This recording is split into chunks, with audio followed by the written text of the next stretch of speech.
আসসালামু আলাইকুম, আমি মোহাম্মদ রাসেল রানা। আপনাদের আমি গত পার্টে দেখিয়েছিলাম যে ইন্ডাকশনের কি কি পার্ট থাকে। তো আজকে আমরা এটা পাওয়ার সমস্যাটা সমাধান করব। আসেন আমরা পাওয়ার সমস্যাটা সমাধান করি। আমরা সব কিছু এখন মেপে দেখব। প্রথমে আমরা আপনার কয়েলটা মেপে দেখব যে কয়েলটা আমাদের মিটারটা আপনারা 10K-তে রাখতে পারেন, 1K-তে রাখতে পারেন। আমি মিটারটা 10K-তে রেখে এটা মেপে দেখব। কয়েলটা মেপে দেখবো, হ্যাঁ আমাদের কয়েলটা পরিপূর্ণ ঠিকঠাক আছে। এখন আমরা দেখবো যে ফিউজটা ঠিক আছে কিনা। হ্যাঁ, ফিউজটাও পরিপূর্ণভাবে কাজ করতেছে। তো আমরা চলে যাবো নেক্সট পার্টে। আমরা এখন দেখবো আপনার আইজিবিটি আইসি এটা আমরা মেপে দেখবো এটা ঠিক আছে কিনা। প্রথমে আমরা এটা মেপে দেখবো রাউন্ড।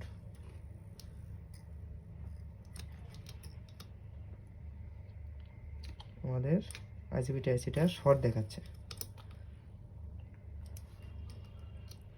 তার মানে আমাদের এখানে কোনো ফল্ট আছে।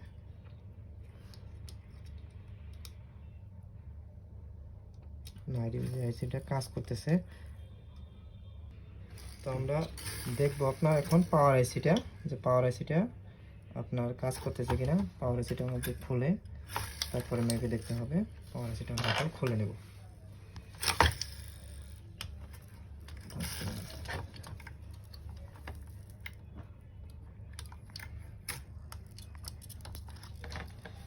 পাওয়ার আইসিটা ওপেন করে নিলাম।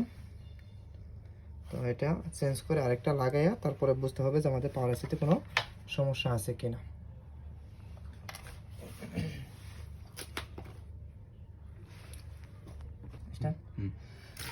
আমরা এই যে আপনার যে পাওয়ার আইসিটা এটা খুলে পরিষ্কার করে নিয়েছি।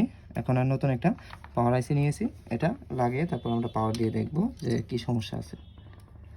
এটা এভাবে ভালো করে বসায় নিতে হবে, নিয়ে ভালোভাবে সোল্ডারিং করে দিতে হবে। আমরা এখন এটা সোল্ডারিং করে দেব।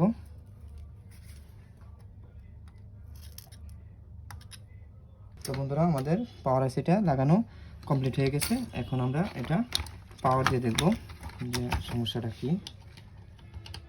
এখন পাওয়ার দেব।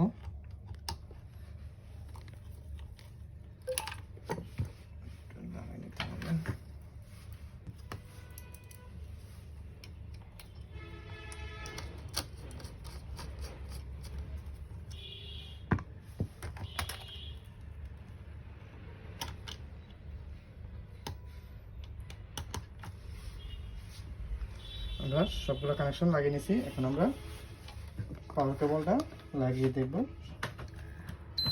আর দেখেন আমাদের ইন্ডাকশনটা পরিপূর্ণভাবে পাওয়ার চলে আসছে। তার মানে আমাদের পাওয়ার যে সমস্যাটা ছিল এর সমাধান হয়ে গেছে। সমস্যা ছিল আমাদের সমস্যা, এটা এখন সলভ হয়ে গেছে। ধন্যবাদ সবাইকে, দেখা হচ্ছে নেক্সট ভিডিওতে।